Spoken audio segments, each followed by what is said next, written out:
Hey guys, just finally wanted to upload part 3 of my review of the Jessica Jones season 1.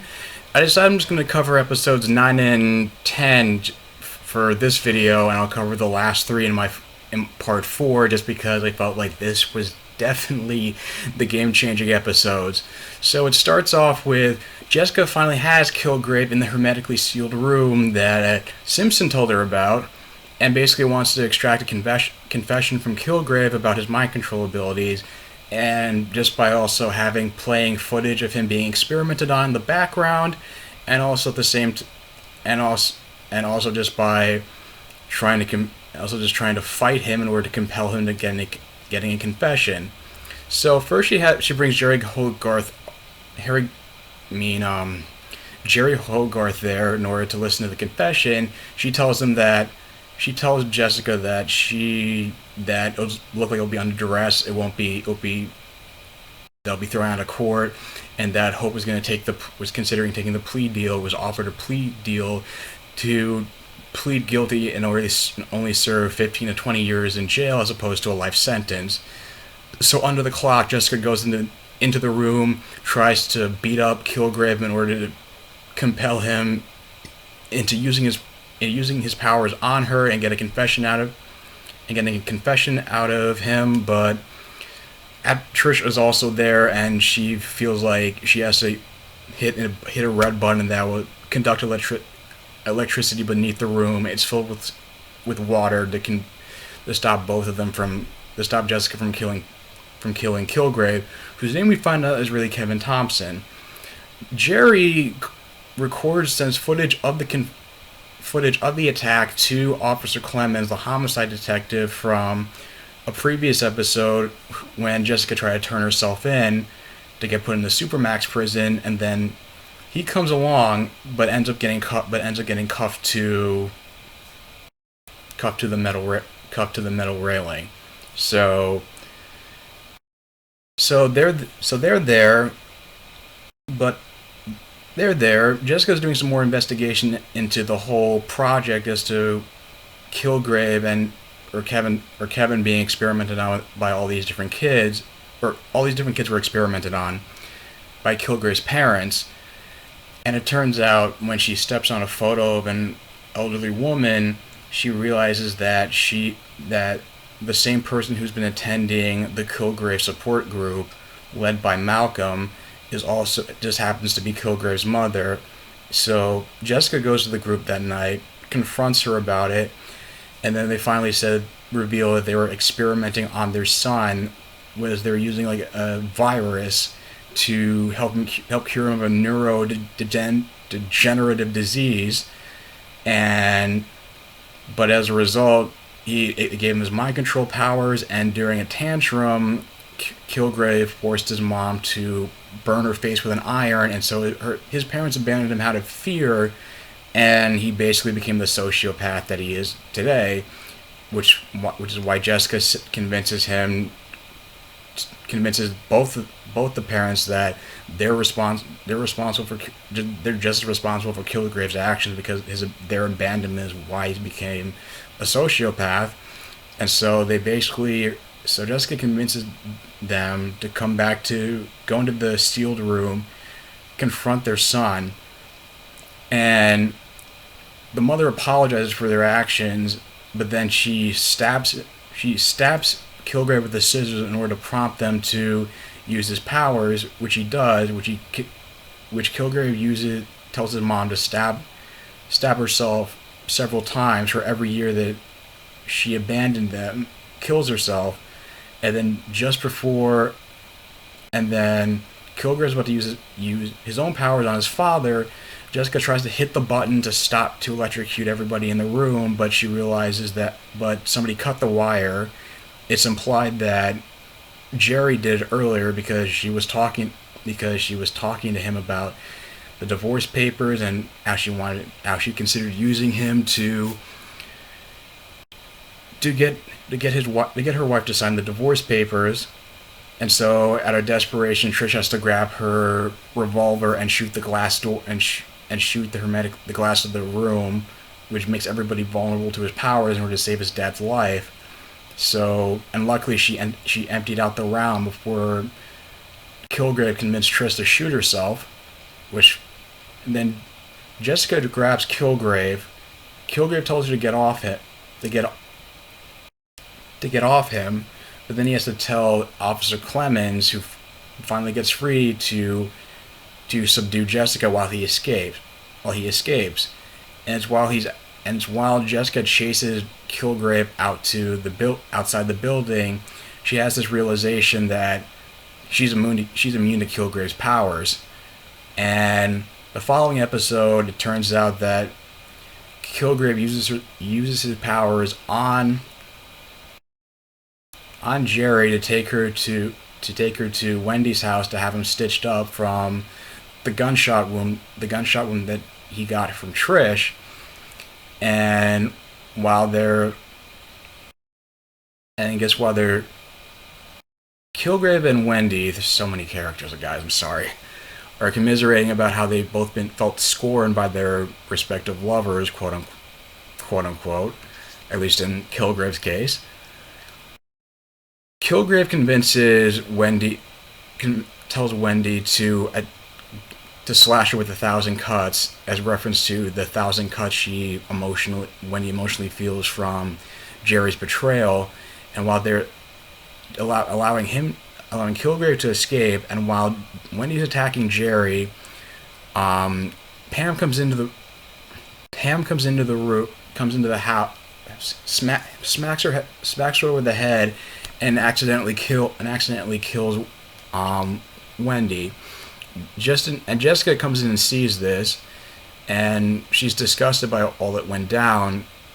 And Jessica tells Pam what she did was self-defense, what Jerry did was murder, considering that he let him know murder that she's just responsible for all this debt, for Wendy's death is Kilgrave, and basically Jessica just tells her that she's on her own. And it basically ends with Pam being convinced to take the fall for murder charges, and Jerry to act as a defense attorney, and Pam just realizes what a horrible person Jerry is, and that she wants new representation, doesn't want Jerry's help. So Jessica goes back to Alias Investigations, her apartment, finds Kilgrave there. Turns out that Kilgrave used his powers to get Hope Slotman out of prison,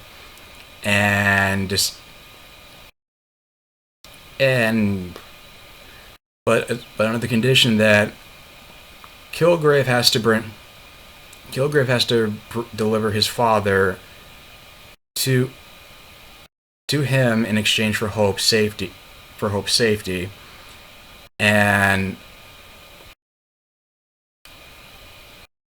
because the dad's working on a vaccine to make people immune to Kilgrave's powers,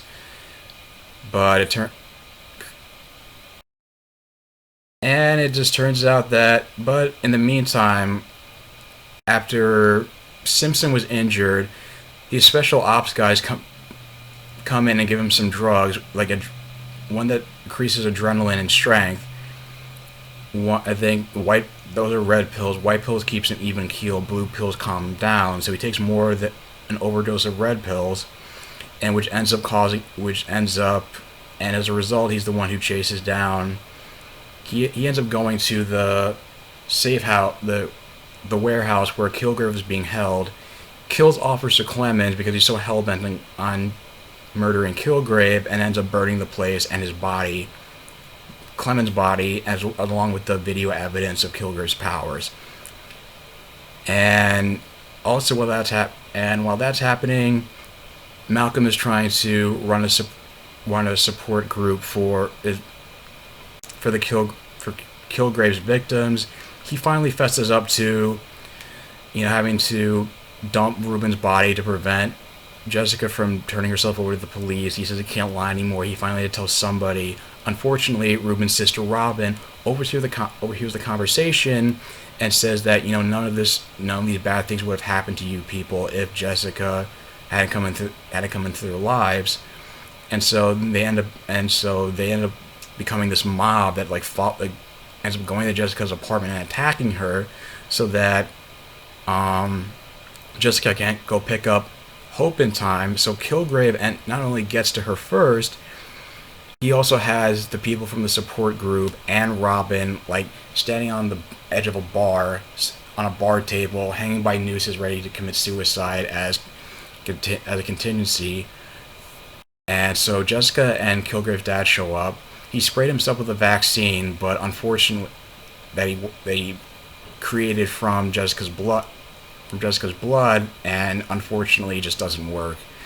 And so, at not wanting to be used as leverage, Hope shatters a glass bottle and stabs herself in the neck, just in order to cause a distraction that allows Kilgrave to escape with his dad, and Jessica enough time to free Malcolm and Robin and all the people who were going to hang themselves. And Jessica, and in her last words, Hope makes Jessica promise to kill Kilgrave once and for all, which she does. And I just thought I wanted to focus on these episodes specifically because I felt like these were some of the more powerful episodes. These were the game-changing episodes where I felt like at first, I didn't know where the plot was going. At first, I thought it was going to be a very by-the-numbers story. I thought I knew where the plot was going, and then it pulls like a total 180 with, his powers working as emitting a virus to compel people to be mind-controlled, and bringing the parents in, which makes Kilgrave somewhat sympathetic, not completely, but you can just see how he becomes like the monster that he is. And I swear I cannot stand Hogarth. She's so cold-hearted. Like, she's such a cold-hearted bitch, and I can't imagine. It's just I'm not surprised that she would want to use Kilgrave for her own means, and it came back to bite her in the ass. But it's just well, I guess not really. I guess briefly. I mean, it's his wife, her wife is dead, and her fiance / mistress is going to jail for murder. Is being charged for murder. So she feels like she still gets away scot-free as far as I can tell. And basically it just seems, and just an interesting turn where it's I never thought, Hope would go so far. You really feel bad for this character because she never had the chance to rebuild her life.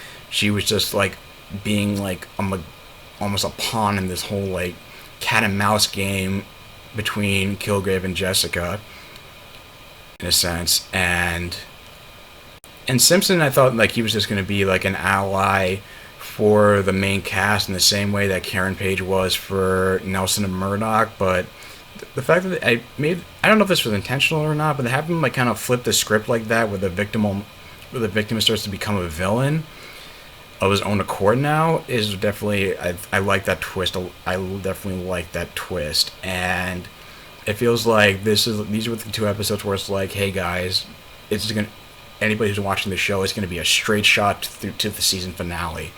It's become a lot more a lot more serialized. This is when this became a lot more serialized because episodes were considering right where previous episodes are leaving off. So I really liked this direction. The show became much more addictive. It got back some of the momentum it lost from during the between 5 and 8, and I'm gonna give you my thoughts on the rest and on the end of the season so far. I'm gonna put up an annotation for up here, right about here, to watch my previous video of parts 5 through 8. If you also if you want to watch my thoughts on another Marvel show, I'll put one for Agents of S.H.I.E.L.D., my season 3 mid-season overview, if you're interested in checking that out. So guys, I'm gonna have part 4. I'm gonna finish up Jessica Jones, have part 4 of that video up. I'm gonna give you my review on Star Wars. The Force Awakens is gonna be a spoiler free, I'm gonna put a spoiler filled one, like early, probably like Sunday or post that Sunday or Monday, and also try to give my thoughts on some other, and also my other thoughts on movies like Sisters, and also talk about Gotham and Supergirl in the next few days.